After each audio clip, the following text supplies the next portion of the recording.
Vamos abrir a palavra de Deus, o Evangelho de João.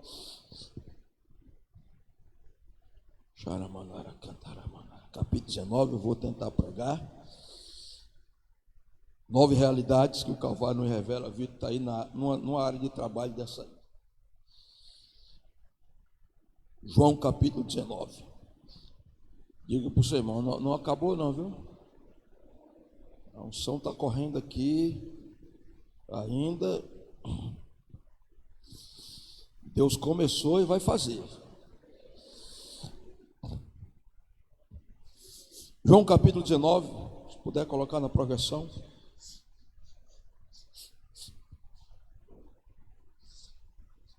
Verso 1.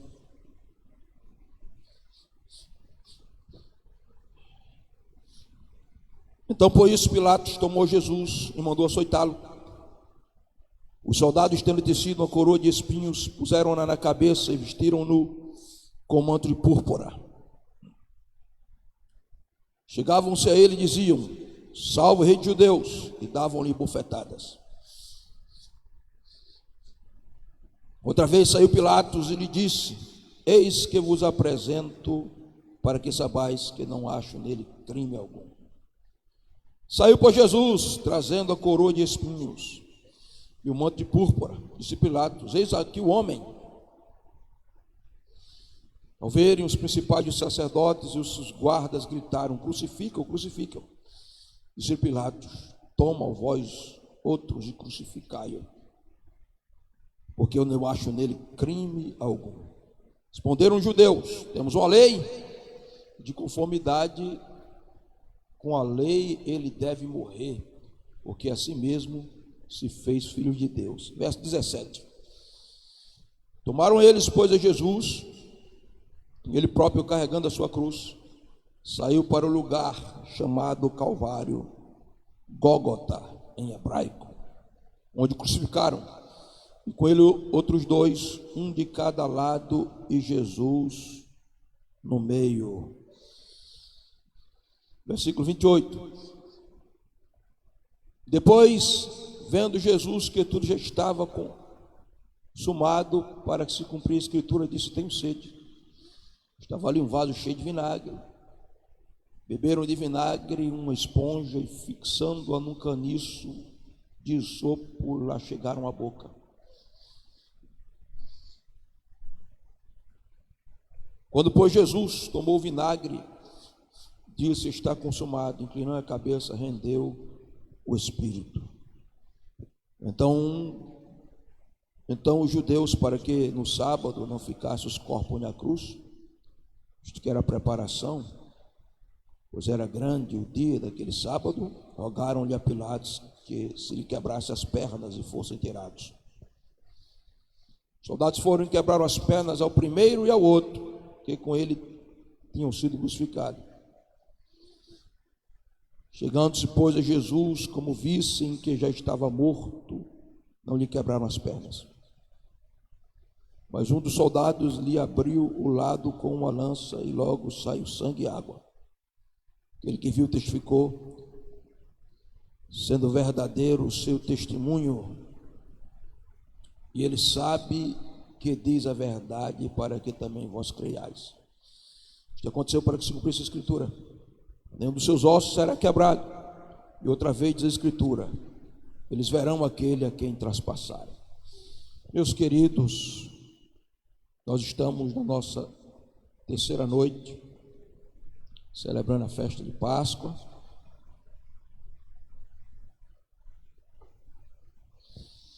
Vocês já sabem que Páscoa nada tem a ver com coelho, nem ovo de chocolate. A figura central da Páscoa é o Cordeiro de Deus que tira o pecado do mundo, Jesus Cristo de Nazaré. O Cordeiro que foi sacrificado há 2000 anos atrás em uma cruz. Era quinta-feira, ele estava sentado na mesa com os 12. Judas estava ali também. Era uma mesa como essa.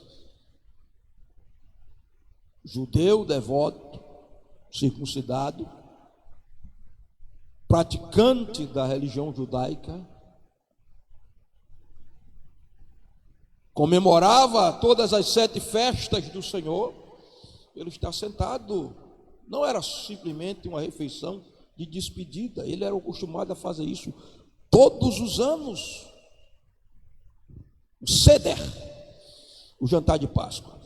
Ali está Jesus sentado, os 12 ao redor da mesa, Jesus na cabeceira da mesa e os elementos estão ali. Os 4 cálices, eles sabiam muito bem o que representavam. Êxodo 6, 6 a 8. Deus dizendo a Israel, depois de 400 anos no Egito: eu vos tirarei do Egito,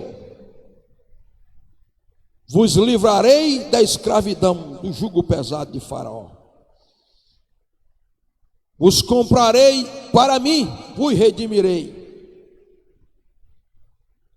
vos introduzirei na terra prometida, porque eu sou o Senhor vosso Deus.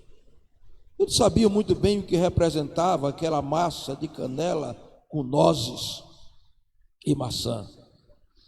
Os 300 anos, porque eles passaram 400 no Egito, mas nem todos foram de escravo, mas no mínimo 300 de escravo, amassando barro para Faraó. Eles sabiam muito bem o que significava as ervas amargas. Êxodo 1:14.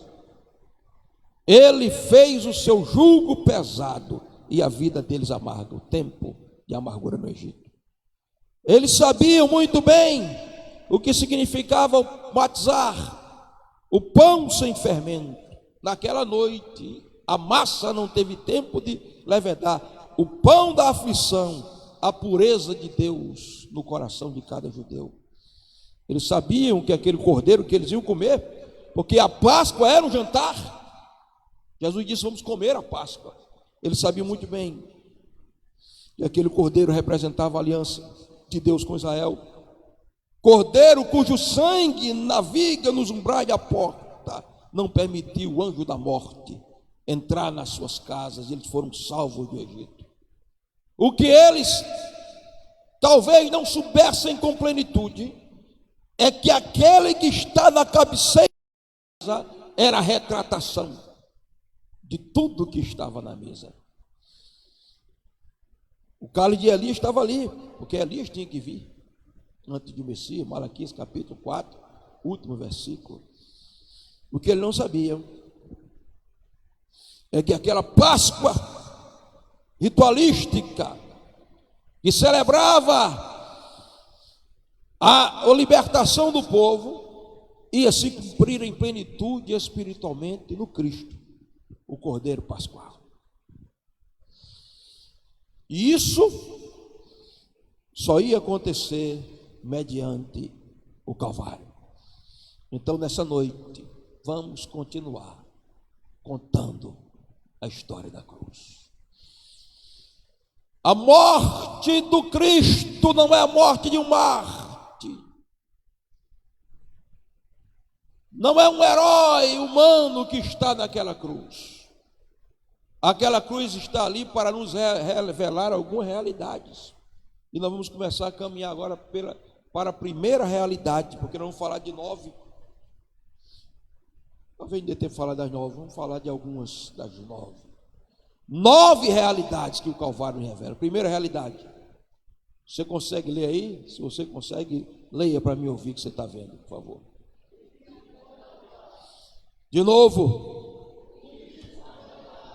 A primeira realidade que o Calvário revela é do Cristo flagelado. Veja o versículo 1 do capítulo 19 que eu li. Então, por isso Pilatos tomou Jesus e mandou açoitá-lo. A palavra açoitar é flagelar. Flagelar vem de flagrum. Flagrum era o chicote romano, que tinha 8 pontas, tiras de couro, e nas pontas das tiras de couro, pedaços de metal e de ossos de carneiro e chumbo. E a lei romana dizia que um homem sujeito ao flagelamento, a maioria não suportava a tortura do flagelamento e morria antes de ser crucificado pelo flagelamento. A lei romana dizia: um homem sujeito a flagelamento, ele pode ser sujeito a ser livre. Pilatos está na tentativa de tentar livrar Jesus. Pilatos sabia que Jesus não tinha cometido crime. Então, veio a tentativa de se livrar: vou mandar flagelá-lo. Depois que eles virem o corpo dele completamente chagado, eles vão se sensibilizar. Já chicoteamos o homem, não precisa mais crucificar. Então veja, Jesus é levado para o poste. Preste atenção aqui. Para se sujeitar ao flagelamento romano, eles tiravam a roupa do réu, da cintura para cima, amarravam com corrente no poste e 2 brutamontes, cada um com um chicote, 8 tiras de couro, pedaço de metal, osso de carneiro e chumbo. Pá! 8 cortes profundos. Diz os especialistas que podia se ver até artérias e veia, pedaço de osso e de órgãos internos. 8 cortes profundos. Pá! De um lado. Do outro lado. Pá! Mais 8 cortes profundos. Do outro lado. Pá! Mais 8 cortes profundos. A lei judaica dizia uma quarentena menos 1. 39 açoitadas. A lei romana não tinha limite. Quanto o cara suportasse, se fosse para matar, matava, chicoteia. Então, olha para cá. Pá! 8 cortes profundos, mais 8 cortes profundos, mais 8 cortes profundos. Eles estavam batendo impiedosamente. Pá! Um pedaço de carne de Jesus estava sendo arrancado. Diz os especialistas que Jesus ficou no mínimo com 400 cortes abertos no corpo. Você parou para imaginar? 400 cortes abertos no corpo. O osso de carneiro e o metal cortava profundamente, retalhava e o chumbo queimava para inflamar as feridas.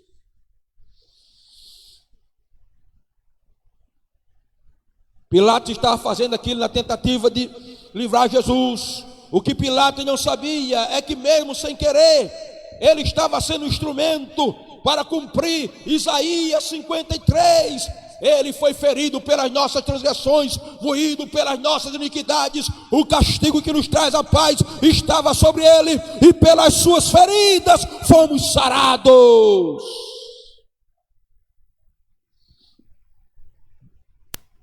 Israel vai sair do Egito, Moisés, mas essa noite eu vou passar, e o anjo da morte vem atrás de mim. Eu vou na frente, e eu vou entrar em cada casa, e eu vou olhar para a porta da casa. Se eu não vi o sangue do cordeiro, eu entro naquela casa e o primogênito morre. Se eu vi o sangue do cordeiro, eu passo por cima da casa. Então pegue o cordeiro e asse o cordeiro. O cordeiro não pode ser cozinhado em água, tem que ser assado. O que é que está acontecendo aqui? Quem é o cordeiro da Páscoa verdadeiro? É Jesus. O que é que está acontecendo quando ele está sendo chicoteado e 400 cortes no corpo queimando? É o cordeiro sendo assado. É o cordeiro sendo assado para ser sacrificado. O cordeiro tem que ser assado e tem que comer com ervas amargosas. O que é que está acontecendo com Jesus, hein? Ele é a própria erva amargosa, sofrendo o amargor do chicote romano.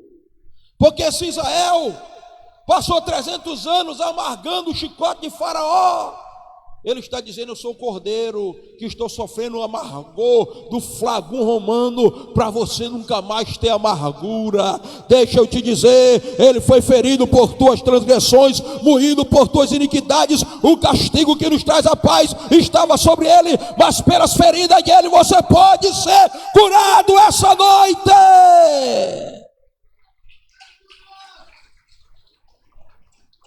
Curado, pastor? Curado emocionalmente. Há pessoas aqui que entraram aqui se sentindo a pior pessoa da vida, porque você tem uma autoimagem negativa, porque disseram que você não vale nada, que você não presta, você se sente complexado, rejeitado, amargurado. Nessa noite eu quero te dizer: Cristo Jesus sofreu feridas profundas para curar em teu coração ferido.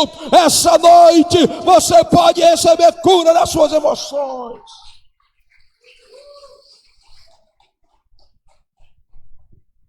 Eu não sei qual é o nível da tua dor emocional, espiritual, física. A Bíblia diz que o sangue do cordeiro tem que ser colocado no umbral da porta, que era a haste horizontal, mas também nas vigas, a haste vertical, horizontal e vertical, a cruz. E a haste horizontal era chamada ferida da pancada no hebraico. E quando eles fechavam a porta, pá, batia ali naquela haste horizontal. Ferida da pancada. O sangue do cordeiro era colocado na ferida da pancada. Onde foi que isso se cumpriu? Aqui, quando Pilatos está açoitando Jesus. A ferida da pancada. O texto original de Isaías 53 diz que é pela ferida dele, porque o corpo de Jesus é uma marca sangrenta, é uma ferida só. Por isso que o profeta, vendo a situação de Israel e vendo o que o Messias enfrentava, ele disse que não havia nele nada sã, mas eram feridas da cabeça aos pés. Ele foi ferido.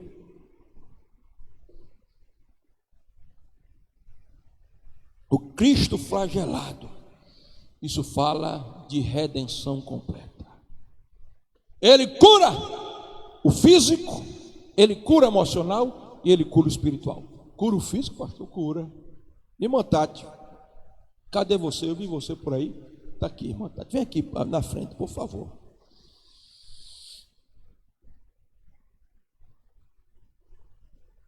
Vire de frente para a igreja. Levante os braços se puder. Mexa as pernas. Ninguém glorifica ainda não. Pronto. Tem gente que não sabe, viu, Tata? Eu vou contar para você. Fica aqui. Não tem vergonha não. Você não volta já. Tem gente que está achando que isso aqui é a coisa mais simples do mundo, ela fazer isso aí. Você está achando que você não viu. Cadê Eduardo, Mário? Fique de pé, Eduardo. Você não viu o que aconteceu com ela na quarta-feira? Fique de pé, Cida. Você não viu como ela saiu de quarta-feira? Quarta-feira eu estava no meu local de trabalho, me preparando para a festa da Páscoa, buscando a Deus lá no local do trabalho. E Lia me manda um WhatsApp: pastor, ontem Tati estava em casa, eu vou contar por ela que fica melhor, né? Para não ficar tímida.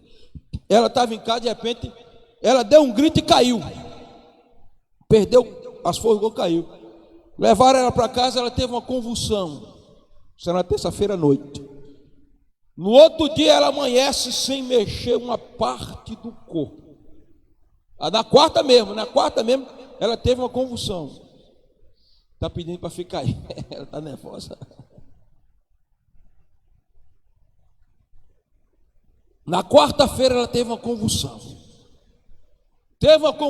Pode ficar do lado dela, ele perdeu todos os movimentos do corpo. Lia disse: pastor, ela perdeu todos os movimentos do corpo. Não está mexendo nada. Está mexendo, só fala.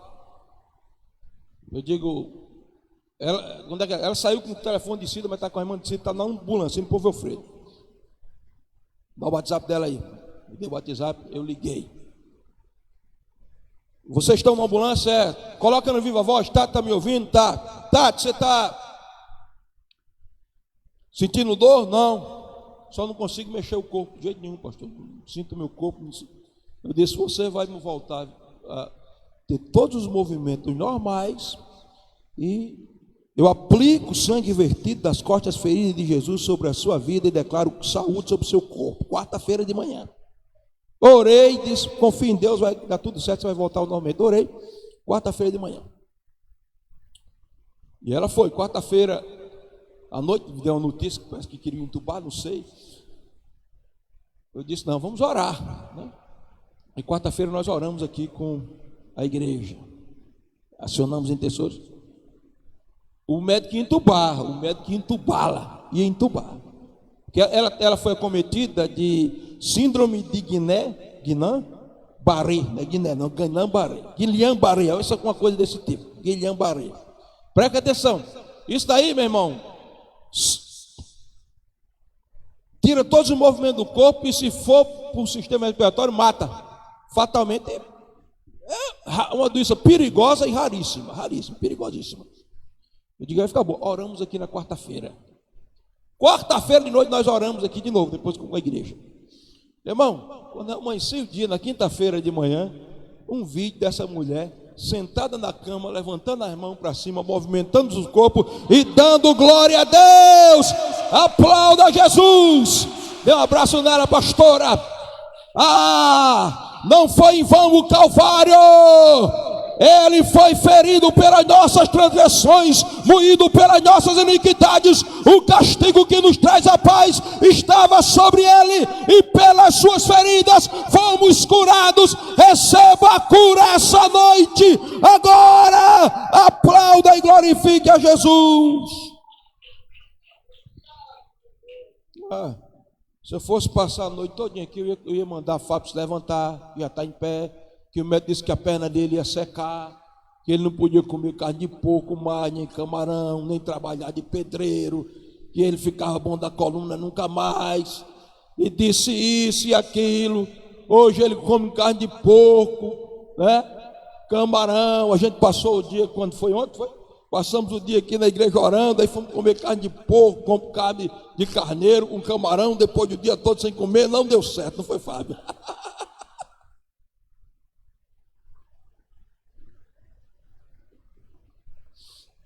Há um poder de cura fluindo aqui nesse lugar.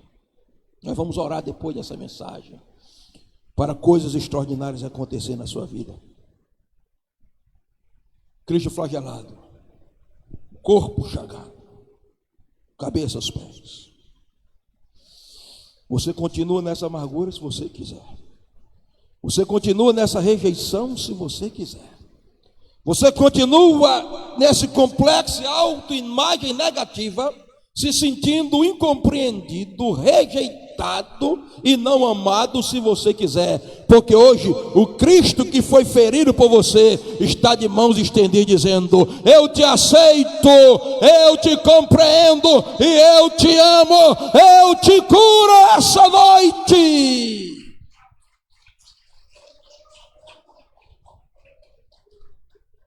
Qual é a segunda verdade que o Calvário me revela? Deixa eu botar o relógio aqui. Qual é a segunda verdade que o Calvário me revela, pastor? Diga comigo: o Cristo desprezado. Olhe para a tela e diga: o Cristo desprezado. Onde é que eu encontro o Cristo desprezado aqui, pastor? No versículo 2.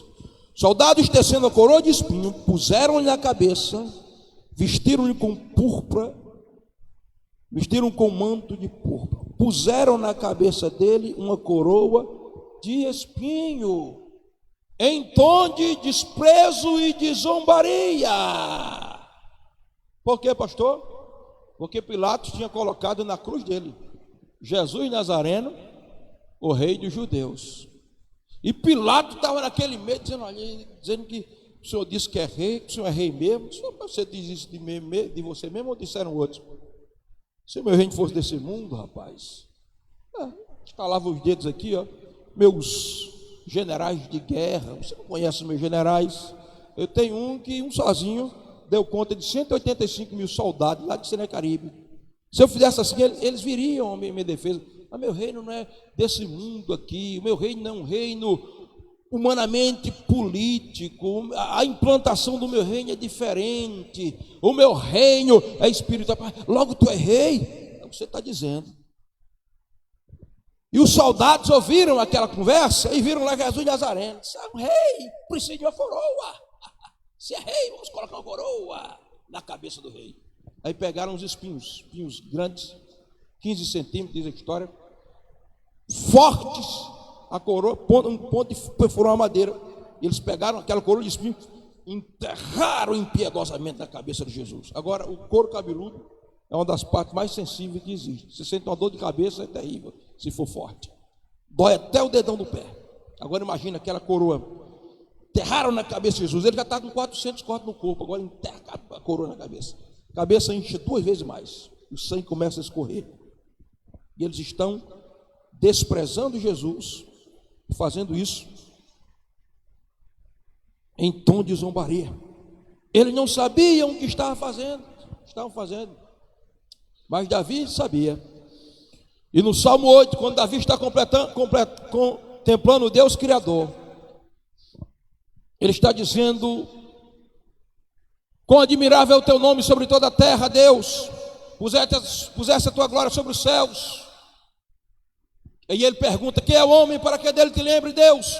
Aí ele diz: pouco menor do que Deus, do que tu mesmo criaste, Deus. Aí depois ele continua: de glória e de honra o coroastes.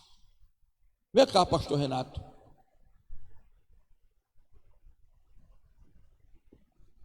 O senhor é corajoso mesmo? É corajoso mesmo? É? Não, para correr não. Para correr, chamar Jerônimo ou tio Cícero. Correr, eu e você, rapaz. É corajoso mesmo?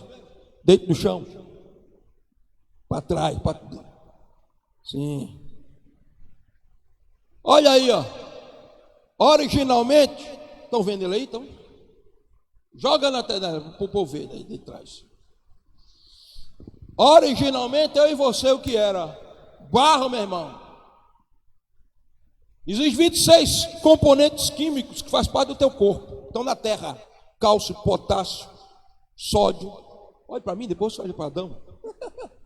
Cálcio, potássio, sódio, fósforo, zinco. É de 26. Estão lá. Era você e eu. Agila. Mas um dia o oleiro celestial desceu do trono, Jesus, de forma cristofânica, e começou a trabalhar aquele barro. A palavra formar ali no hebraico é yatizar, que é da forma como o oleiro faz. Por isso teu corpo, você tem que valorizar ele, viu? Cuidar dele, valorizar. Teu corpo é importante demais. O teu corpo tem as impressões digitais do Criador.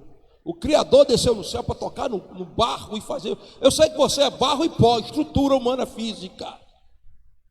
Mas todos os animais foram feitos pela palavra. Você ele tocou. E ele começa. E quando ele constrói o corpo, ele sopra a vida. Porque corpo sem vida não é nada. Teu espírito sair já era. Sopra a vida. Quando sopra, Adão se levanta. E aí está o homem formado. Olha para mim. E aí Adão, quando vê Deus, dá um abraço no Pai Celestial, adoração.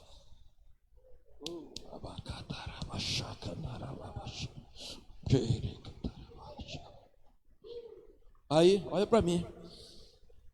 Eu digo: meu filho, você é meu filho. Esse abraço eu vou te dar uma coisa. E Deus vai e pega uma coroa. Diz a Bíblia: de honra e de glória o coroa. Deus coloca uma coroa chamada honra. E nessa coroa chamada honra tem uma pedra chamada glória. De honra e de glória o coroaste. Adão, coroado de honra e de glória. Está vendo essa terra toda, Adão? Tudo isso aqui é você que vai administrar.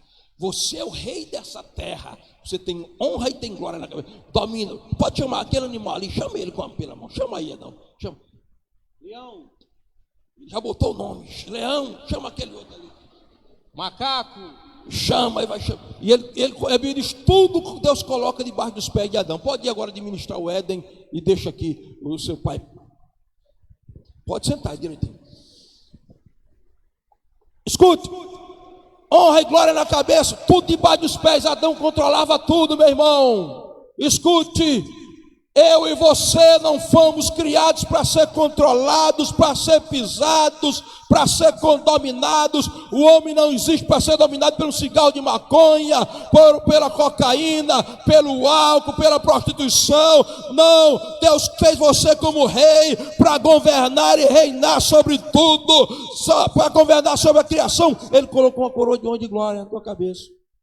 Mas, irmão, Adão trocou a coroa que ele tinha por um pedaço de fruta, meu irmão. Na verdade, não era um pedaço de fruta. Porque o diabo olhou para a cabeça de Adão e viu aquela coroa. E ele ficou enfurecido e disse: não, aquela coroa era para ser minha. Eu quis tomar de Deus lá no céu. Caí, Deus me botou para cá. Eu tenho que roubar. Aí ele fez uma proposta. Adão, rapaz, tu pode ter a coroa, maior ainda, só administrador da terra. E ele vai, né? Primeiro tenta Eva, como Deus sereis. Porque a ambição dos homens hoje é uma coroa. Os homens querem, todos eles, a maioria querem aplausos, glória, glamour. Ele foi criado numa posição de autoridade. Mas sabe o que acontece?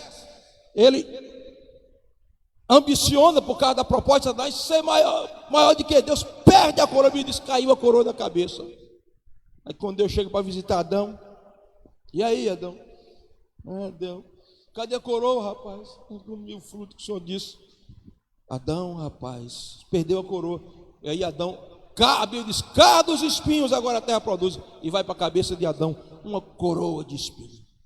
Veja Adão andando agora fora do Éden, com aquela coroa de espinho na cabeça, vergonha. Adão agora submete-se à doença, Adão agora submete-se à depressão, Adão agora é escravo do pecado, a morte domina Adão. Adão não é mais rei, ele não mais governa. E a proposta do diabo continua sendo essa: para que Deus tenha a sua própria coroa, seja dono do seu nariz. Hoje estão aí os homens brigando, os reis se degladiando, eles querem guerras e mais guerras, eles querem serem Deus, eles querem glória. Eu quero dizer para você, essas glórias são passageiras, mas Deus tem uma coroa de glória e de honra para você. A coroa que Adão perdeu, Ele quer colocar de volta na tua cabeça. Aplauda Jesus. Como, pastor? Como? Adão perdeu a coroa e o diabo disse: a glória é minha, a coroa é minha. Adão só tem a coroa de espinho. Mas veio Jesus, os soldados empurram a coroa de espinho na cabeça de Jesus. Fere a cabeça e soldado tão rei dos judeus. Mas eles não estão sabendo de nada. Jesus pega aquela coroa de espinho, a coroa de espinho que era minha, era sua. A coroa de espinho de Adão, o desprezo, a humilhação. Você que se sente humilhado, desprezado pela sociedade, pelas pessoas, você diz: pastor, ninguém me valoriza. Deixa eu te dizer, hoje Ele vai trocar essa coroa da tua cabeça, essa coroa de vergonha. Ele pegou a coroa de espinho e foi para a cruz. Mas foi só 3 dias. No terceiro dia, Ele ressuscitou.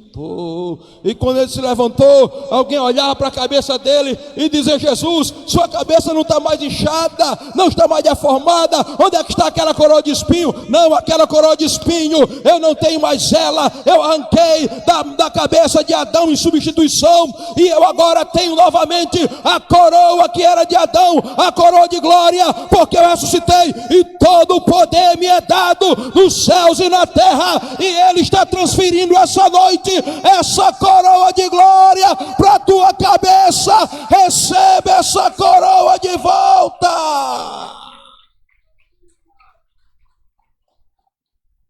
Escute, hoje Deus quer fazer você reinar sobre o pecado, o Cristo desprezado. Terceiro lugar, o Cristo ultrajado. Como é que está escrito aí? Verso 2: soldados tendo tecido uma coroa de espinho, puseram na cabeça e vestiram com manto de púrpura, o manto vermelho de púrpura, que era um manto do rei. Mas eles estão fazendo agora em tom de zombaria, como fizeram com a coroa. Agora veja o corpo de Jesus com a cabeça coroada de espinho inchada, 400 cortes no corpo. Eles pegam aquele manto de púrpura e colocam no corpo de Jesus. Aquilo cola nas feridas, nos 400 cortes. Cola. Jesus ia para a cruz, ia caminhar alguns quilômetros com a cruz, vestido, e lá eles iam crucificar Jesus nu, porque os crucificados eram crucificados nu. E quando ele chega lá, imagine, tudo no corpo dele colado, o corpo dele, aquele manto de púrpura. Imagina você pegar um esparadrapo, uma ferida aberta, colocar sem gás e depois puxar com tudo. O corpo de Jesus todo ferido, o manto de púrpura, e quando chega na cruz, eles arrancam, dores alucinantes, meu irmão. E eles vestem Jesus de púrpura, porque eles estavam ultrajando, quer dizer, ofender gravemente a dignidade. Eles estavam afrontando Jesus, mas eles não sabiam, o que eles não sabiam, que eles estavam profetizando, Gênesis 3:21. O que acontece em 3:21? Adão está saindo do jardim, com um avental de figueira, feita com as mãos dele, nu diante de Deus, e sair diante de Deus nu, espiritualmente, aquilo era algo que retratava a situação do homem em pecado.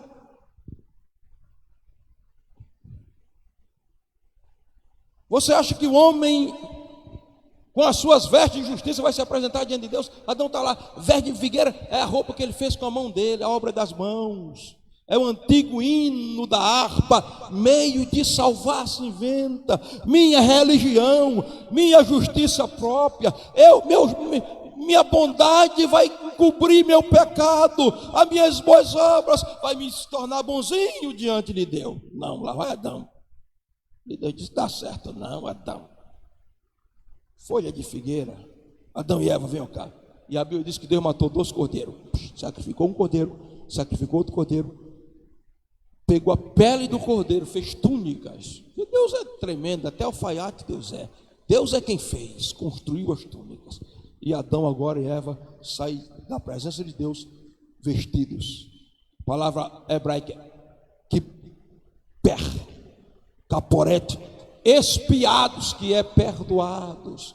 Irmãos, os soldados estão zombando de Jesus, colocando um manto de púrpura, mas Jesus talvez está pensando, ele não sabe que eu estou fazendo isso por eles. Eu estou aqui, corpo nu, com esse manto de púrpura, estou tomando esse manto de púrpura, porque eu vou vestir a humanidade de justiça. Eu quero te dizer uma coisa: as boas obras não salvam, a justiça própria não salva, não adianta, sua autocomplacência, seu padrão de bondade não vai te levar a Deus, porque a Bíblia diz que as minhas maiores obras de justiça são diante dele como o trapo da imundícia. O homem sem a justiça de Cristo é como o filho pródigo, mal cheiroso, cheirando a pocilga, vestido de trapos. Mas essa noite eu vim aqui para te dizer, ele vestiu o manto de púrpura para te vestir com as vestes de justiça e de salvação. Aplauda Jesus.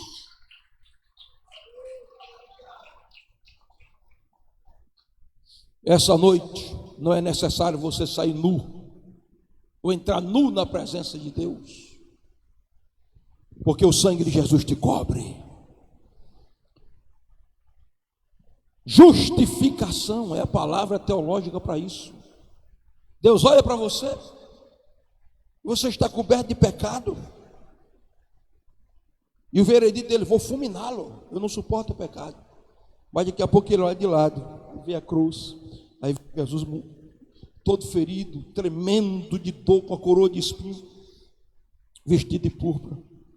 Ele diz, não, eu não vou destruí-lo, porque meu filho vestiu aquela velha de zombaria, e se ele vier para o meu filho, eu vou vesti-lo de perdão, eu vou inocentá-lo diante do tribunal eterno. É por isso que a palavra Páscoa quer dizer passar por cima, mas também quer dizer estar protegido debaixo das asas. Por quê, pastor? Porque naquela meia-noite lá no Egito, o judeu que estava dentro da casa comendo a carne do cordeiro, comendo pão sem fermento, comendo ave amargosa, o anjo não podia tocar, entrar na casa dele, porque o sangue do cordeiro estava lá, e Deus estava com as suas asas como uma grande águia protegendo eles. Eu quero dizer essa noite, você precisa precisa vir para baixo das asas do Deus onipotente. Celebra a Páscoa é entender que Ele te protege do pecado, Ele te justifica, Ele te veste de salvação. Você não precisa andar mais espiritualmente nu. Quarta verdade que o Calvário revela é o Cristo humilhado. Onde é que está isso, pastor? Versículo 3. Chegavam, diziam: salve rei de judeus, davam-lhe bufetada e, diz outro texto, se ajoelhavam diante dele. Agora olhe para cá.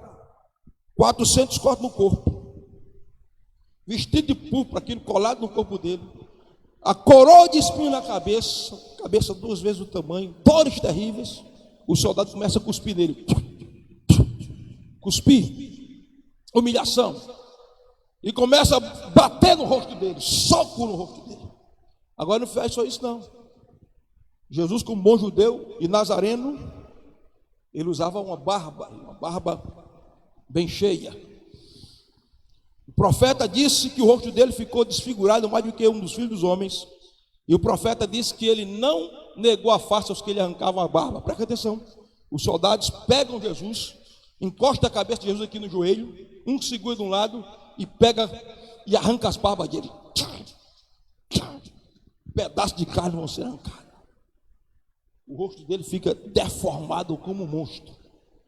E eles cospem Jesus.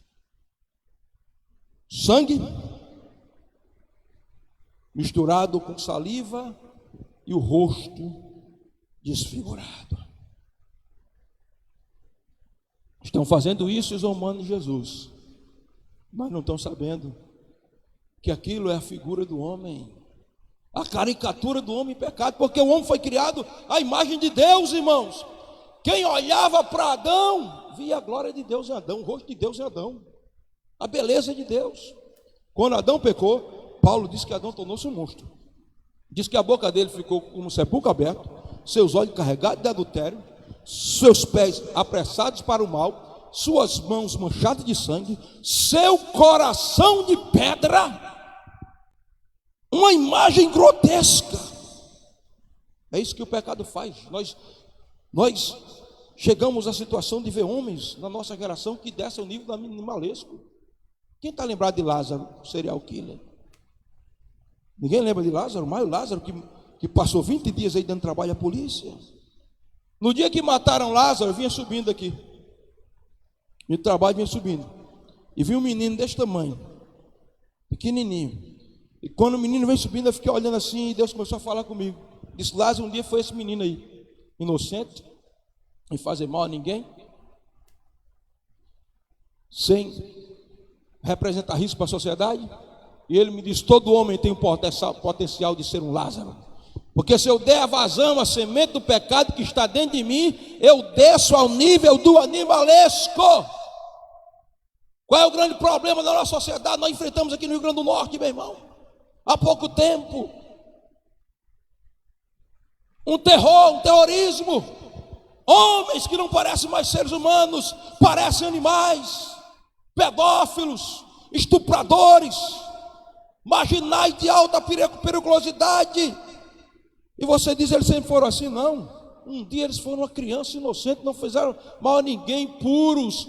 Mas é o que o pecado faz: desfigura completamente o homem, descaracteriza o homem, tira a imagem de Deus do homem, torna o homem monstro. Mas deixa eu dizer para você, o rosto de Jesus ficou como o rosto do monstro, porque ele ia transformar homens maus em santos para a glória do nome dele. Aplauda Jesus.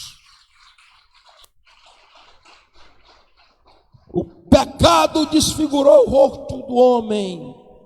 Eles desfiguraram o rosto de Jesus. Mas depois que ele ressuscitou com o rosto belo, brilhando como o sol. E se ele olhar para você, você vai ser transformado. Porque um ladrão na cruz olhou para Jesus, o seu rosto desfigurado. Mas olhou mais um pouquinho e disse: esse rosto desfigurado não é rosto de qualquer, rosto de um rei. Eu estou vendo os olhos dele a um brilho diferente. E disse: lembra-te de mim, como entraram no teu reino. E Jesus disse: hoje mesmo você estará no paraíso, porque você agora é meu súdito. Eu transformo o teu rosto de ladrão, de malfeitor e de pecador com a minha glória. Ah, Jesus quer santificar homens. Eu conheço homens que eram maus, terríveis, representavam um risco para a sociedade. São pais de famílias dignificados, transformados. Não importa o que o pecado faça, o poder da cruz pode transformar homens. Não importa o que você fez. Eu recebi gente no meu gabinete, pastor, contando pecados terríveis. Eu conversei com a pessoa, orientei, eu disse: o sangue de Jesus purifica todo pecado. O diabo trabalha para fazer você cair. Quando você cai, ele trabalha para lhe acusar.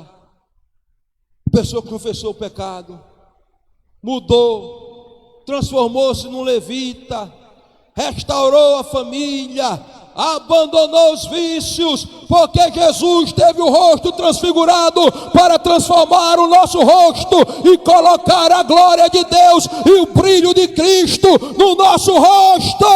Aplauda a Jesus. Em quinto lugar, a quinta verdade que o Calvário revela é a verdade do Cristo imaculado. O verso 4, Pilatos diz: eu não vou crucificar ele não. Se você quiser crucificar, crucifique. Mas porque eu não vejo nele crime algum. Ele não tinha crime. O cordeiro da Páscoa tinha que ser observado por 4 dias. Moisés ia olhar: tem carrapato? Não. Unha fendida? Não. Impinge? Não. Alguma mancha? Não. Perfeito da cabeça aos pés. 2000 anos depois, o cordeiro vai ser levado para o sacerdote. Na época de Cristo, o sacerdote observa: se tiver defeito, não vale. Jesus morreu, mas ele não tinha culpa. Ele era inocente. Ele é o cordeiro sem defeito. 1 Pedro 19 diz: não foi por coisas corruptíveis como prata ou ouro que fomos comprados da nossa maneira de viver, mas pelo sangue de Cristo, como de um cordeiro puro e sem defeito. Ele não tinha mancha. Os inimigos dele não podiam ver mancha. Pilatos disse: não, eu não vejo nele crime algum. E Pilatos, com uma crise de consciência terrível, com medo: esse homem é diferente, eu nunca vi um judeu desse jeito. É um brilho nos olhos dele diferente. Ei, eu vi falar que Herodes está aí na comarca. Manda para Herodes, eu vou me livrar disso aí, eu não quero. E quando chega para Herodes diz: você é o Cristo, e zomba dele. Aí daqui a pouco Herodes começa a olhar os pés formosos daquele que anuncia Pai, que nunca entrou no ambiente de pecado para pecar. Joelhos encalejados de noite de oração. Mãos benfazejas que purificaram leprosos, que abriram olhos de cegos, que multiplicaram pães. Olha para os seus lábios, nunca houve engano nos seus lábios, nem pecado nos seus olhos. Manda de volta para Pilatos: eu não vejo crime nele. Agora Judas está correndo com as mãos queimando a consciência em ebulição. O que é que você quer, Judas? Eu não quero mais essas 30 moedas, deixa para lá. Por que, Judas? Eu pequei traindo sangue inocente. O ladrão da cruz está olhando e dizendo: ele é rei, ele é senhor, eu não vejo o crime dele. A mulher de Pilatos entra na audiência e diz: meu filho, não entres na questão desse justo. Essa noite eu não dormi sofrendo por ele, e agora ele morto na cruz. O centurião dá uma lançada no coração dele. Quando sai água e sangue, ele diz: esse homem era inocente. Verdadeiramente esse homem era filho de Deus. Ele não tinha culpa, a culpa era minha, o pecado era meu, o erro era meu, mas ele foi no meu e no seu lugar, para que eu não fosse condenado ao inferno. O cordeiro sem defeito morreu em meu lugar. Aplauda Jesus. É por isso que o pão não podia ter fermento, irmãos. O pão tem que ser puro, sem malícia, sem orgulho e sem maldade. Jesus é o pão sem fermento, o cordeiro sem defeito. Sexto lugar, ele A sexta verdade é o Cristo demonstrado. Verso 5, Pilatos traz Jesus, 400 cortes no corpo, coroa de espinho na cabeça, o rosto desfigurado, vestido de púrpura, e a Bíblia diz aqui, no verso 5, saiu, pois, Pilatos trazendo a coroa de espinhos, saiu Jesus trazendo a coroa de espinho, um monte de púrpura, e diz Pilatos: eis aqui o homem. Pilatos não sabia o que estava dizendo. Talvez ele estivesse dizendo assim: eis aí o homem que vocês querem crucificar. Mas o que Pilatos estava fazendo era profetizando. Pilatos estava dizendo: aqui está o homem que é a solução para os problemas sociais, econômicos, emocionais, familiares. Eis aqui o homem. Que homem, Pilatos? O homem que vai cumprir Gênesis 3:15. O calcanhar dele vai ser ferido, mas esse, ele não sabia o que estava dizendo, mas esse é o homem que vai ferir a cabeça da serpente para sempre. Eis aqui o homem, que homem? O segundo Adão, que vai reverter o que Adão fez. Se Adão trouxe maldição à terra, se Adão trouxe condenação à humanidade, se Adão trouxe pecado, aqui está o segundo Adão, que vai reverter a maldição em bênção. Aqui está o homem que vai trazer salvação à humanidade. Eis aqui o homem, que homem? O homem que vai substituir Isaac no altar. Eis aqui o homem, que homem? O homem que é a representação física, humana, do Cordeiro que livrou Israel do Egito. Sétimo lugar, sétima verdade que o Carvalho revela é o Cristo divino. O texto diz que os judeus disseram: nós vamos crucificar, não é por causa de nenhum crime, não é porque ele disse que era filho de Deus, é o maior crime. Agora, irmãos, hoje tem gente que quer negar a divindade de Jesus. Os próprios compatriotas entenderam que dizer esse filho de Deus é ser Deus, é ter a natureza divina. Aí vem os testemunhos de Jeová dizer que ele é uma criatura de Deus. Vem algum dizer que ele é o anjo Gabriel. Irmão, que anjo Gabriel, coisa nenhuma. Que criatura de Deus, coisa nenhuma. Leia o Evangelho de João, capítulo 1, versículo 1. No princípio era o verbo, a palavra, e a palavra estava com Deus, e a palavra era Deus, e a palavra se fez carne e habitou entre nós. E Tomé, quando ele ressuscitou, caiu do joelho e disse: Senhor meu e Deus meu. Ele é Deus, sim. Nós não estamos pregando aqui um autor de uma religião, nós estamos pregando o Deus que se fez carne, identificou-se com a humanidade e por isso pode perdoar os pecados. Veja, por isso que o sangue dele purifica, por isso que os ossos dele não foram quebrados, que eu não tenho mais tempo para pregar. E por que ele se humanizou? Por que ele era Deus? Falando porque ele tinha que pagar o preço do pecado, e porque ele tinha que entender você de perto. Você sabia que Cristo entende você mais do que o Pai? Como assim, pastor? O Pai nunca sentiu uma dor de cabeça, mas ele sentiu dores terríveis no corpo.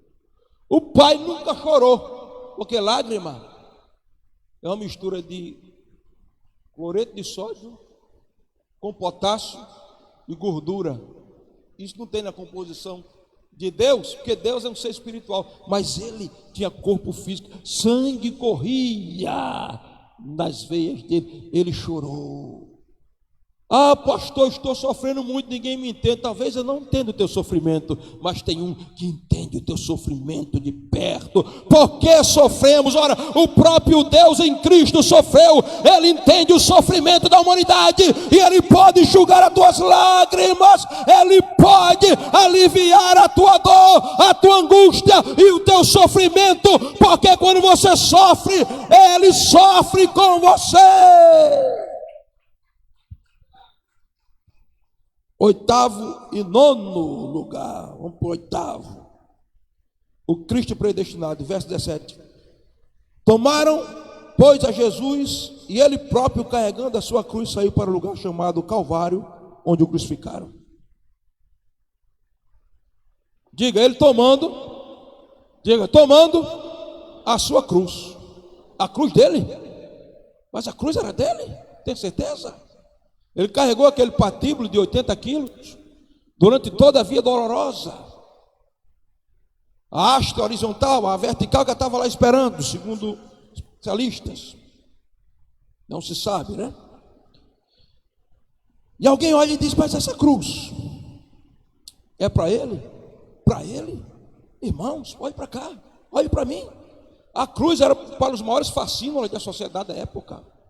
A cruz era para assassinos frios. A cruz era a morte mais ignominiosa, mais vergonhosa que existia. Os romanos não crucificavam seus cidadãos na cruz. Cícero dizia, o orador: não se mencione nem o nome de cruz da boca de um romano. Mas ele está ali para ser levantado naquela cruz. Mas a cruz era dele? A cruz era sua, meu amigo. A cruz era minha. Foi eu que pequei, foi eu que errei. Então por que ele subiu aquela cruz? Porque eu e você não suportariam aquela cruz. Não estamos falando aqui de cruz simplesmente dor física. Eu sei que muita gente já foi crucificado como Cristo ao longo da história, enfrentou a dor por amor a Ele, foi torturado, mas não é, a história não é aquela cruz, era diferente. Ele ia absorver os pecados da humanidade, ele ia enfrentar a ira de Deus.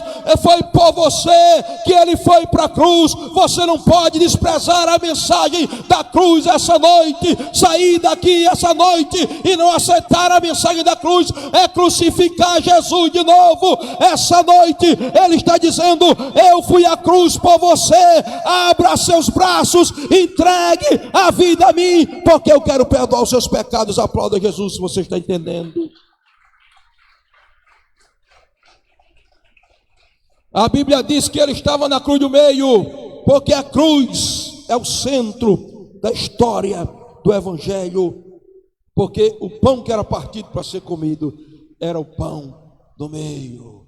Essa noite não existe estrela gospel aqui, não existe pastor super-herói.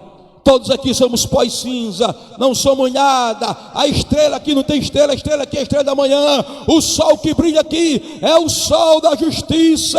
Quem está no meio é Ele. O aplauso é para Ele, a glória é para Ele, o louvor é para Ele, porque a cruz continua sendo o centro da história da redenção. Aplauda e dê um grito de vitória. Nona e última verdade que o Calvário nos revela: o Cristo triunfante. Verso 30 diz assim: quando Jesus tomou o vinagre, ele disse: está consumado. Fecha a Bíblia. Olha para cá. Jesus está na cruz. Ele passou cerca de 6 horas na cruz. Crucificado, passava até 4 dias agonizando na cruz. Não quebraram as pernas dele. Ele era o Cordeiro da Páscoa. O Cordeiro da Páscoa não podia se quebrar os ossos.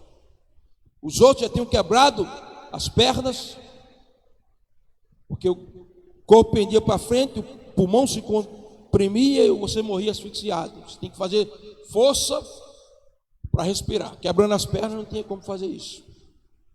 Jesus está na cruz. E quando se aproxima, às 3 horas da tarde, ele levanta os olhos e ele dá um grito.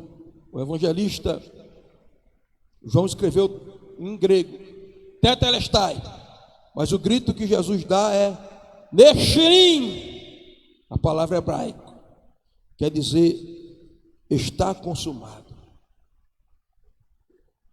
Ele está querendo dizer com isso: os 4 cálices de Pêssar se cumprem agora. O meu sangue derramado representa esses 4 cálices. Porque primeiro, a palavra tetelestai, eshlim, quer dizer o preço do escravo foi pago. Quando Jesus diz tetelestai, o sangue dele é derramado, ele está dizendo o preço do escravo foi pago. Agora, pelo meu sangue, vocês não são mais escravos do Egito. Vocês saíram do mundo. A palavra tetelestai quer dizer também o trabalho do escravo foi concluído, mas quer dizer também a penalidade do prisioneiro foi cumprida. Segundo o cálice, vocês saíram do Egito, vocês foram libertos da escravidão. A palavra tetelestai quer dizer também a dívida foi totalmente paga, o cordeiro foi aceito para o sacrifício. E em último lugar, a palavra tetelestai quer dizer, fique de pé agora, por favor. Ministério de Louvor aqui, por favor.